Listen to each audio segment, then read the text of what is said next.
एक तरफ तो जम्मू कश्मीर सरकार रोजगार के नए मौके मुहैया करवाने के दावे के साथ बेरोजगारों को भत्ता देने का दम भर रही है। कभी 50,000 नौकरियां तो कभी 10,000 नौकरियां तो कभी 20,000 नौकरियां देने के ऐलान किए जा रहे हैं। वहीं दूसरी तरफ शिक्षित बेरोजगार युवाओं के साथ लगातार धोखा किया जा रहा है। इस धोखाधड़ी में Jammu Kashmir service selection board भी शामिल है। जम्मू कश्मीर के शिक्षित बेरोजगार युवा बेरोजगारी की वजह से हताश हो रहे हैं, लेकिन इसके बावजूद ना तो केंद्र सरकार और ना ही यूटी एडमिनिस्ट्रेशन इस ओर बिल्कुल भी ध्यान दे रहा है। सबसे बड़ी हैरानी होती है खुद को जम्मू का हितैषी कहने वाली बीजेपी की रहस्यमय चुप्पी पर।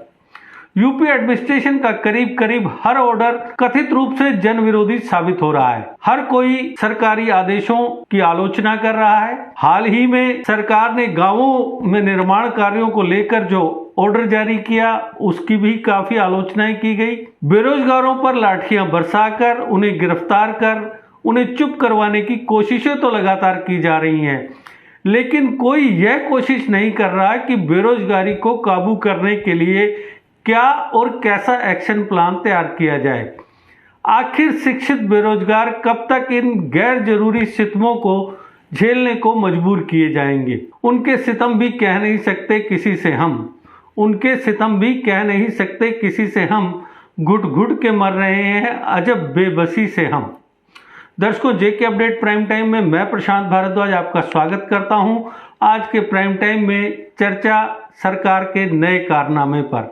अब इसमें कथित धोखाधड़ी का एक और नया मामला सामने आया है। वो यह है कि जम्मू कश्मीर सरकार ने 31 अक्टूबर 2019 से पहले पब्लिक सर्विस कमीशन यानी पीएससी और सर्विस सिलेक्शन बोर्ड यानी एसएसबी को रेफर उन सभी पदों को वापस ले लिया है जिनके लिए सिलेक्शन को अभी तक अंतिम रूप नहीं दिया गया है। जनरल एडमिनिस्ट्रेटिव डिपार्टमेंट ने पीएससी और एसएसबी को एक लेटर के जरिए सूचित किया कि एडमिनिस्ट्रेटिव काउंसिल ने पीएससी और एसएसबी को रेफर सभी पदों को 31 अक्टूबर 2019 से पहले वापस लेने का फैसला लिया है, जिसके लिए आज तक सिलेक्शन नहीं किया गया है। 31 अक्टूबर 2019 से पहले जेके पीएससी और जेके एसएसबी को रेफर सभी पद जिनके लिए सिलेक्शन को आज तक अंतिम रूप नहीं दिया गया है, साथ ही जिन पदों पर मुकदमे हैं और मामले कोर्ट में पेंडिंग है, उन्हें तत्काल प्रभाव से वापस ले लिया गया माना जाएगा। लेटर में जीएडी ने सभी संबंधितों को एडमिनिस्ट्रेटिव काउंसिल के निर्देशों को लफ्ज दर लफ्ज लागू करने का भी निर्देश दिया है। सरकार के इस फैसले से करीब 3500 से 4000 पोस्ट रद्द कर दी गई। आप खुद अंदाजा लगा सकते हैं कि उन शिक्षित बेरोजगारों पर इस फैसले का कैसा असर होगा जिन्होंने इन पोस्ट के लिए अप्लाई किया था। पहले से ही हताश युवाओं की हताशा और बढ़ जाएगी। जो युवा इन पदों के लिए अप्लाई करके एक तरह से टेंशन फ्री हो गए थे, लेकिन सरकार के नए फैसले ने उनकी उम्मीदों पर पानी फेर दिया है। क्या जेके एसएसबी का इस्तेमाल सिर्फ रेवेन्यू इकट्ठा करने के लिए ही किया जा रहा है?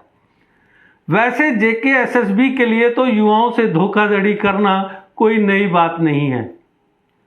पिछले साल भी एक आरटीआई से खुलासा हुआ था कि 2021 तक के 5 सालों के दौरान 77 करोड़ रुपए का रेवेन्यू जेके एसएसबी द्वारा इकट्ठा किया गया। अगर इसको साल दर साल देखें तो 2017 में 17 करोड़ रुपए, 2018 में 27 करोड़ रुपए, 2019 में 6 करोड़ रुपए और 1 जनवरी 2020 से 1 सितंबर 2020 तक 22 करोड़ रुपए का रेवेन्यू इकट्ठा किया गया। इससे पहले मार्च 2016 से दिसंबर 2016 के दौरान जेके एसएसबी ने 5 करोड़ 34 लाख रुपए इकट्ठा किए थे। सबसे दिलचस्पी की बात यह है कि जिन 300 एग्जाम्स के लिए फीस के तौर पर इतनी रकम इकट्ठा की गई, वो एग्जाम्स करवाए ही नहीं गए। अब इस बारे में कुछ और कहने की जरूरत ही नहीं है कि JKSSB का मकसद रोजगार मुहैया करवाना नहीं बल्कि रेवेन्यू इकट्ठा करना है। आपको बता दें कि एग्जाम आयोजित न करवाने के बाद JKSSB की ओर से कहा गया था कि अप्लाई करने वाले कैंडिडेट्स अपनी डिटेल्स शेयर करें ताकि उनकी फीस उन्हें वापस लौटाई जा सके, लेकिन आज तक एक भी कैंडिडेट को फीस वापस नहीं लौटाई गई। आखिर कब तक बेरोजगारों के साथ ये गंदा खेल खेला जाता रहेगा? क्योंकि ज़्यादातर बेरोजगारों के लिए 500 या 1000 रुपये का बंदोबस्त करना बेहद मुश्किल होता है। उन्हें इस पैसे के लिए या तो कोई जुगाड़ करना पड़ता है या अपने पेरेंट्स पर एक नया बोझ लादना पड़ता है। क्या शिक्षित बेरोजगार युवाओं की भावनाओं से इस तरह से खिलवाड़ किया जाना जायज कहा जा सकता है?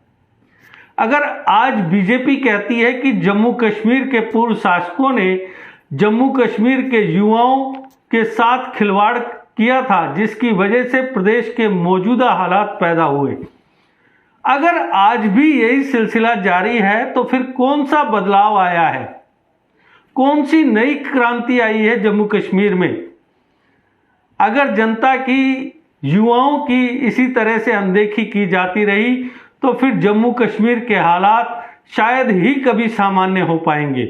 इसलिए बेहतर है कि जल्द से जल्द बेरोजगारों की ज्वलंत समस्याओं का समाधान किया जाए, JKSSB की कार्यप्रणाली में सुधार लाया जाए और सरकार इसकी अच्छी तरह से मॉनिटरिंग करे ताकि किसी भी बेरोजगार युवा को उसकी एज लिमिट पूरी होने से पहले रोजगार मुहैया हो सके। अगर ऐसा नहीं किया गया तो इसमें कोई शक नहीं कि बेरोजगारी की समस्या दिन प्रतिदिन और प्रबल होती जाएगी और इसके लिए सिर्फ और सिर्फ मौजूदा सरकार जिम्मेदार होगी।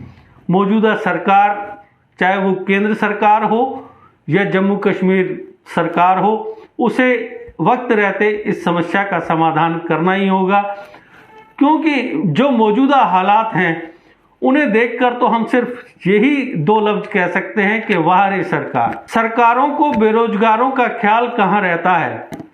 सरकारों को बेरोजगारों का ख्याल कहाँ रहता है? चुनाव नजदीक आ जाए तो मुद्दा उछाला जाता है। तो दर्शकों, आज के प्राइम टाइम में बस इतना ही। कल फिर किसी नए मुद्दे पर आपसे करेंगे चर्चा। तब तक दीजिए इजाजत। नमस्कार। GK अपडेट रहे हमारे साथ। अगर आप ये वीडियो YouTube पर देख रहे हैं तो हमारे YouTube चैनल को सब्सक्राइब करें और बेल आइकन को क्लिक करें।